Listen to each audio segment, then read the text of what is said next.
Mais photo de ce va être semblable. Ce photo de ce va être semblable.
La paroisse, ça les bandes. Banga d'ailleurs à gauche.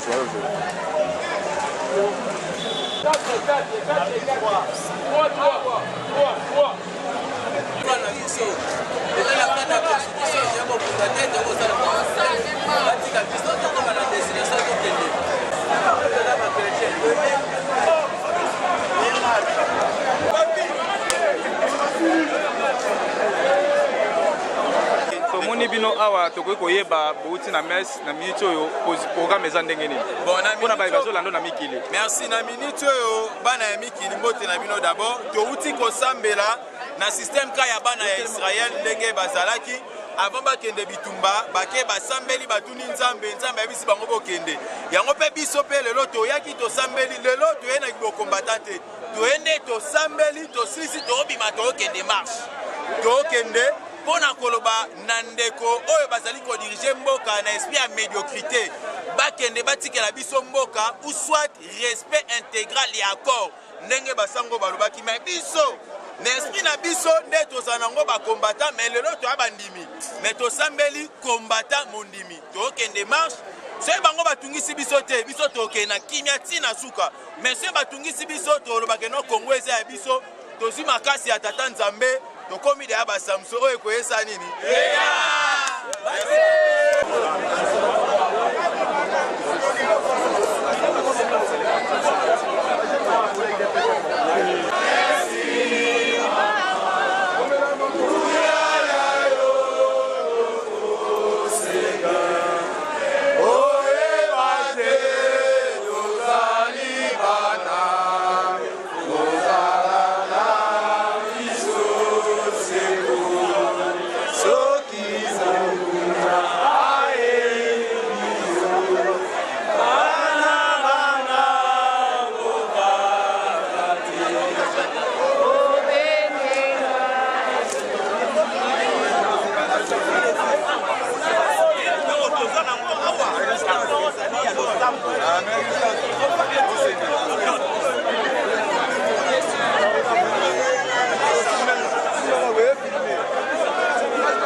wapi boye? tozali na paroisse Sainte-Thérèse. Nini ekomeli bino na minute oyo? Ebimi messe tolingi tosala marche na biso tokiyaka nzela basoda babandi kobamba biso bagaze mwaye te yango tozongi na kati ya paroisse po tolingi na biso mokulu te.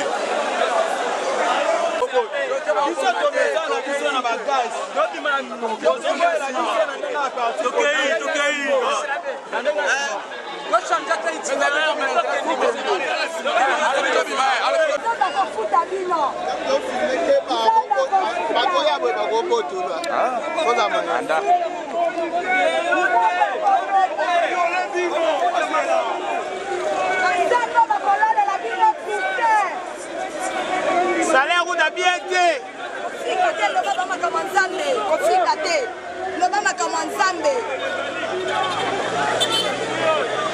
Colonel bienvenu, nzambe akofuta yo. Nzambe akofuta bino. C'est là. L'église catholique, nous respectons l'église catholique. Mais en réalité, je ne suis pas fidèle des catholiques, n'est-ce pas? Mais na initiative de l'église catholique a su pour la biso na baumbu.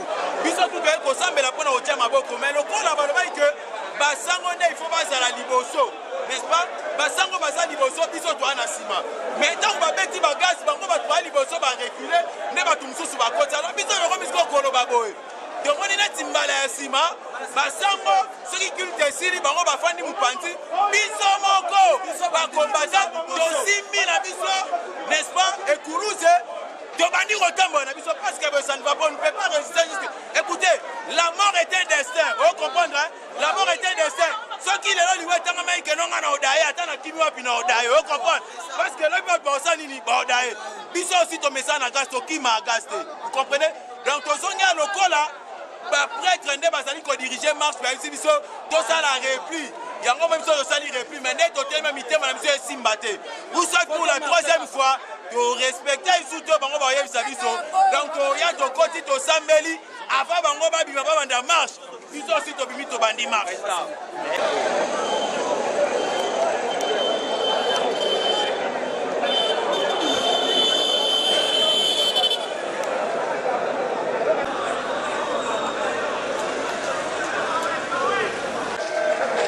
Ah bah le Kalidi on a eu toi.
Cette famille.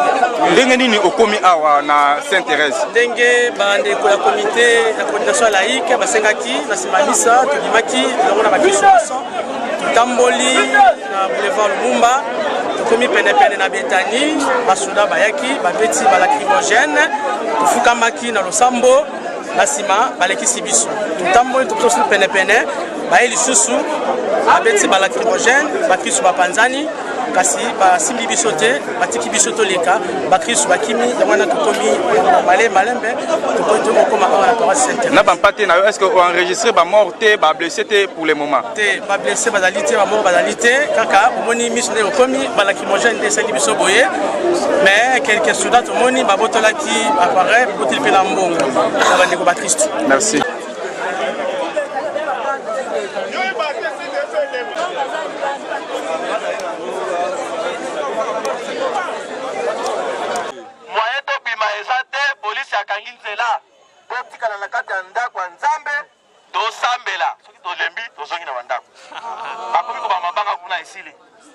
Allez, si, allez, on s'en anda, attendez, anda.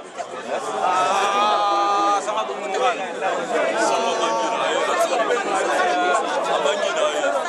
Ça réglé. Ça réglé ça.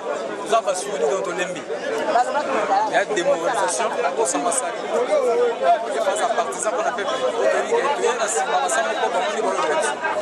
mais pour voir ensemble, on doit éviter peut-être la limite pour ma baisse là. Donc respecter l'autorité. Mais est-ce qu'avant tu vas éviter que ma baisse à la caca? Ma baisse à la caca, puis l'autorité va respecter le côté. Ils ont besoin totalement normalement de respecter le côté. Donc plus on fait au marché, vous êtes déterminé, deuxième échec est posé. Et moi dans la classe, quand on fait deuxième fois par an, comme elle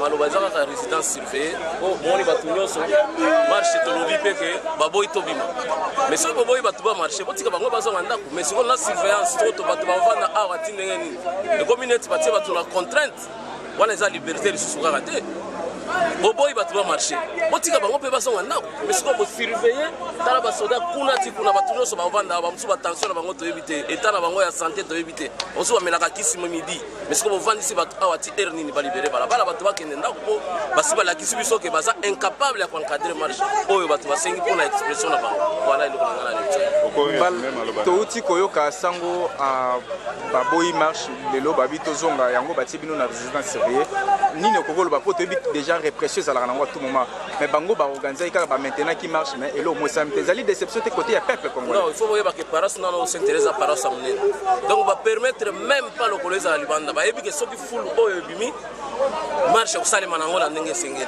donc moindre kaka lokolo gaz baza nango moindre lokolo gaz baza nango yango sango amoni ke apréserve kaka vie ya bato mais balibere mpe bato lokola bandimi ke bato bakende ndako oyo ekomi résidence surveillée eza kaka façon mosusu ya koreprime bato yango nayetaki oloba na motonotonaki balibere balabala tosi esango ayokani na bango balibere bato bakende mais bazopermettre te baza kaka frais ya kobotela bato batelefone na kobokaka bagasi na bango koyiba basaki koyiba sokomprendre bango te baliboso ezali kaka boye ya mibale susu yango oyo bango bakuluno bazokoki kotelaka bato na bandako kobukaka bato biloko kozoka bato biloko bazomona bango te soki katolike alingi atambo asala marshe na ndenge na ye na bible na ye na chapele na ye na lindalala na ye bango bato liboso koya kotelema mpo na katolike bango basoda wana oyo bienvenue Mario na baparoisse nyonso tu baparoisse nyonso tu bapolicier baencadre bato babimi ti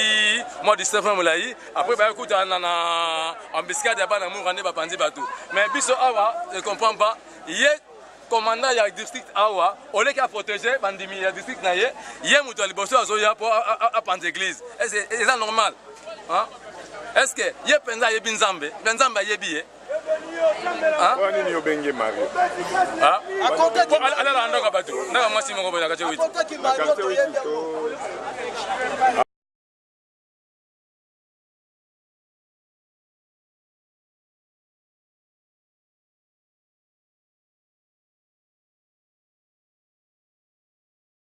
Globalement, la messe s'est bien déroulée, à l'issue de laquelle le représentant du CLC nous a annoncé qu'il devait y avoir une marche. Il a insisté sur le caractère pacifique de la marche et que partant de Saint-Dominique, donc sur la 13e rue, on devait aller se rencontrer avec d'autres paroisses au niveau de la 7e pour un mot de la fin et puis ça devrait s'arrêter là. Alors, nous étions sortis, nous étions déjà sur la rue au moment où on s'alignait, on a à peine commencé la marche que malheureusement la police nous a encore une fois attaqué très brutalement. Aujourd'hui, il y a eu des grenades lacrymogènes dans tous les sens. Alors, le gros des manifestants sont allés se réfugier dans l'église. Les grenades lacrymogènes ont suivi dans l'église. Il y a malheureusement eu des mamans qui ont dû être réanimées, hein, parce que c'était vraiment, on avait l'impression d'être dans un champ de guerre, ce qui est totalement inacceptable pour des gens inoffensifs. S'il y avait des armes, c'était la Bible et les chapelets. On ne peut pas comprendre qu'à chaque fois qu'on doit parler de marche pacifique, il faudrait toujours que la riposte soit celle-là, mais nous disons que ce pouvoir peut faire tout ce qu'il veut. Ce ne sont pas leurs grenades, ce n'est pas la brutalité qui va nous fatiguer. À chaque fois qu'il faudrait qu'il y ait des marches, nous allons répondre, ils finiront par se fatiguer, et qu'ils le veuillent ou non, un jour, ils finiront par partir aussi. Nous avons appris que vous avez été assigné résidence surveillée. Est-ce que vous pouvez nous confirmer cela? Écoutez, c'est vrai que je vous ai dit tout à l'heure que le gros des manifestants étaient rentrés. Oui, mais c'est pratiquement une résidence surveillée, parce que malgré que nous étions dans l'enclos de Saint-Dominique, ils étaient à l'extérieur, les policiers étaient à l'extérieur, on entendait des tirs et des grenades et des balles. Bon, en tout cas, c'était, comme j'ai dit tantôt, hein, ça ressemblait presque à une scène de guerre et c'est vraiment malheureux. Donc on était resté là, il y a à peine seulement que on vient de sortir. Malgré qu'on sort, on est sorti, on entend encore des grenades lacrymogènes, on entend encore des tirs. C'est totalement inacceptable. Si vous allez au niveau de Saint-Dominique, je peux vous demander d'y aller maintenant, vous allez trouver que c'est presque un champ de guerre. Il y a beaucoup de policiers qui sont là avec leurs véhicules et tout le reste. C'est pas normal. C'est totalement pas normal. Dans un pays qui se veut de droit, ce n'est pas normal. Et par rapport à l'Internet qui est coupé, qu'est-ce que vous pouvez réagir à chaud? Écoutez, vous savez, quand les gens savent qu'ils vont faire leur forfait, tel qu'ils l'ont fait aujourd'hui, ils ne voudraient pas qu'il y ait, évidemment des images. C'est ça qu'ils craignent.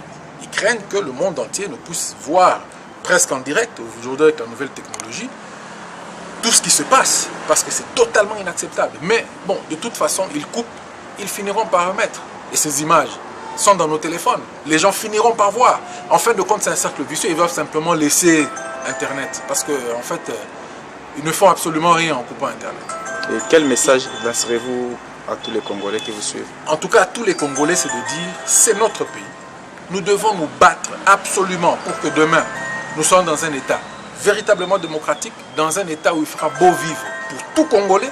C'est possible, mais c'est clair qu'avec le pouvoir en place, ça ne peut pas se réaliser.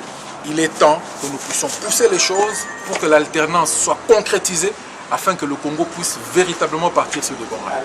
Monsieur Augustin, merci. C'est moi qui vous remercie.